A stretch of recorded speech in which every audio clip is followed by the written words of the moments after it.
শুরু করছি মহান আল্লাহর নামে, যিনি পরম করুণাময় ও অসীম দয়ালু। শপথ করছি কিয়ামত দিবসের, আরো শপথ করছি তিরস্কারকারীদের। মানুষ কি ধারণা করে যে আমি তার হাড্ডি সমূহ কখনো একত্রিত করব না? অবশ্যই আমি একসাথে করব। আমি আঙ্গুলের করকেও সংস্থাপন করতে সক্ষম। তবুও কোনো কোনো মানুষ চায় যে ভবিষ্যতেও সে গুনাহের কর্মে লিপ্ত হবে। সে প্রশ্ন করে, কখন আখিরাতের আগমন ঘটবে?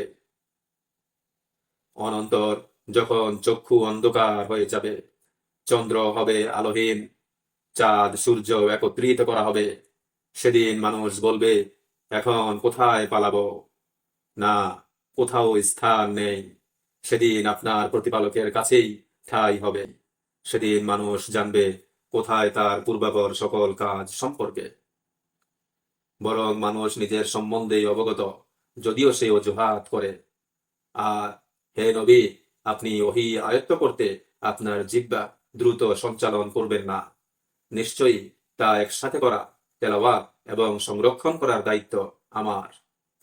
পড়ার সময় তার অনুসরণ করতে থাকুন, ব্যাখ্যার দায়িত্ব আমারই। না, তোমরা তো পার্থিব জগৎকে পছন্দ করো, আখেরাতকে উপেক্ষা করো। আখেরাতকে উপেক্ষা করো। সেদিন অনেক চেহারা আলোকিত হবে, মহান প্রতিপালকের দিকে তাকিয়ে থাকবে। আর অনেক চেহারা হবে বিবর্ণ, এই কল্পনায় যেন এক মহা বিপদ আসন্ন। কখনো এরূপ নয়, যখন প্রাণ কণ্ঠাগত হয়ে পড়বে এবং বলবে, কোনো রক্ষাকারী আছে কি? আর তখন তার একান্ত ধারণা হবে, বিদায় ক্ষণ, পা পায়ের সঙ্গে জড়িয়ে যাবে। সেদিন মহান প্রতিপালকের নিকটেই সব কিছু যাবে।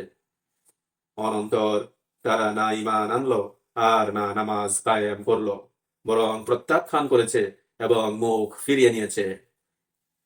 পরে দম্ভ ভরে পরিবারে ফিরে গিয়েছে।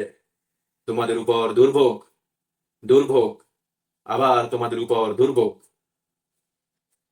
তোমার দুর্ভোগের উপর দুর্ভোগ, আবার তোমাদের দুর্ভোগের উপর দুর্ভোগ। লোকেরা কিভাবে যে তাকে এমনিতেই ছেড়ে দেওয়া হবে? সে কি স্খলিত শুক্রবিন্দু ছিল না? পরে সে জমাট রক্তপিণ্ডে পরিণত হয়েছিল। তিনি তাকে মানব আকৃতিতে সৃষ্টি করেন। অতঃপর তা থেকে তিনি যুগল নর এবং নারী সৃষ্টি করেছেন। তবুও কি তিনি মৃতকে পুনর্জীবিত করতে সক্ষম হবেন না?